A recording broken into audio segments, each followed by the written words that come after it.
Ever taken a logo or design from a PDF and noticed it gets blurry when you resize it? PDFs are great for sharing, but not for editing or scaling designs. That's where SVG helps. It keeps your graphics clear at any size. Now the question is, how do you convert a PDF into SVG easily? Well, with Systweak PDF editor, it's actually very simple. First, click the link in the description and download the Systweak PDF editor.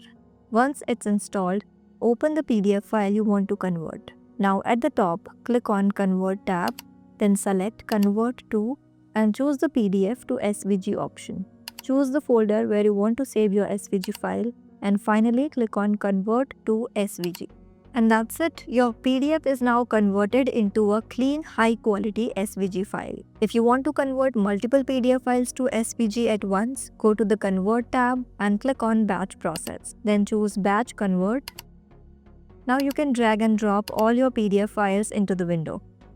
In the output format, select SVG and click on Convert to SVG. That's it. All your PDFs will be converted to SVG files in one go and saved in the folder you selected. Here you can see the original PDF files and their corresponding SVG versions. So that's it. If you found this video helpful, give this video a like, subscribe for more simple tech tips, and try Systweak PDF editor for all your PDF related tasks.